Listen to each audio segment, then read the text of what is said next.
तुलसी विवाह कथा क्या है यह आपको बताती हूँ। श्रीमद् भगवत पुराण के मुताबिक सती वृंदा ने भगवान विष्णु को पत्थर होने का श्राप दिया।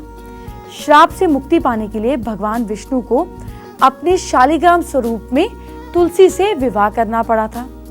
उसी समय में तुलसी विवाह हर साल पूरी रस्म के साथ मनाया जाता है।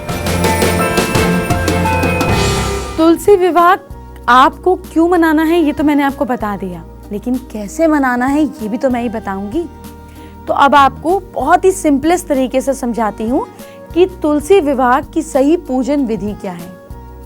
तुलसी विवाह की सही विधि नोट कर लीजिए। तुलसी के पौधे का गमला गेरू से सजाएं। गमले के चारों ओर ईख यानी कि गन्ने का मंडप बनाएं। नहीं बना सकते तो आप प्रतीक के तौर पर एक आधा गन्ना रख दीजिए। तुलसी को विवाह की चुनरी चढ़ाएं। गमले को साड़ी से लपेटकर तुलसी को चूड़ी पहनाकर उनका श्रृंगार करें। श्री गणेश सहित सभी देवी देवताओं और शालिग्राम जी का विधि से पूजन करें। पूजन करते समय तुलसी मंत्र का जाप करें। मंत्र क्या है? मंत्र है तुलसे नमः। इस मंत्र का जाप करने के बाद अब भगवान शालिग्राम की मूर्ति का सिंहासन हाथ में लेकर तुलसी जी के 7 परिक्रमा करवाएं और फिर आरती कीजिए और हो गया तुलसी विवाह।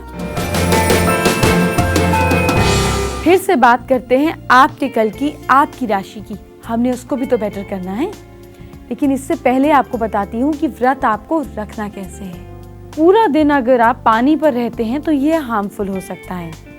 व्रत में कुछ लोग ये सोचते हैं कि इसके रहते वो अपना वजन कंट्रोल कर लेंगे, लेकिन इसके चलते अक्सर दिन भर सिर्फ एक बार खाना खाते हैं, पर ऐसा नहीं करना चाहिए। अचानक पानी पर रहना या अचानक एक बार खाना खाने से ना सिर्फ शरीर का मेटाबॉलिज्म प्रभावित होता है, बल्कि बॉडी में हम ये भी कह सकते हैं कि एयर बढ़ जाती है। व्रत में आप कम से कम 3 घंटे में फल या सैलेड या जूस कुछ ना कुछ लेते रहिए। खीरा, खरबूज, तरबूज ऐसे फ्रूट्स को जरूर खाते रहिए ताकि डिहाइड्रेशन की समस्या नहीं हो और वजन बढ़ने का खतरा भी नहीं रहेगा। सुबह उठकर ज्यादा देर तक भूखे रहने पर एसिडिटी और ब्लड प्रेशर की परेशानी हो सकती है। तुलसी का पौधा इतना पवित्र माना जाता है, लेकिन जो साइंस है वो कहीं ना कहीं हमारे ऋषि मुनियों में भी बहुत स्ट्रॉन्ग थी। तुलसी को इतना पवित्र माना जाता है क्योंकि उसमें मेडिसिनल गुण इतने हैं। कितने फायदे हैं तुलसी के आपको बताती हूँ। लेकिन तुलसी तोड़ने से माँ नाराज हो जाती है, तो कैसे बैलेंस करें जब तुलसी तोड़नी हो? तो एक खास मंत्र बता देती हूँ। आपको तुलसी तोड़ते हुए इस मंत्र को चैंट करना है। और अगर आप तुलसी, सपोज बच्चे को बुखार है या घर में कोई बीमार है और चाय बना रहे हैं तुलसी वाली, तो आप मेडिसिनल तौर पर जब तुलसी को डायरेक्टली यूज कर रहे हैं तब तो इस मंत्र को जरूर बोलें और देखिए कि क्या असर करती है तुलसी पर। मंत्र है मातस तुलसी सर्वत्र अर्चितासी मुनीश्वरे गोविंद हृदयानंदे चिनो मित्वाम नमस्तुते।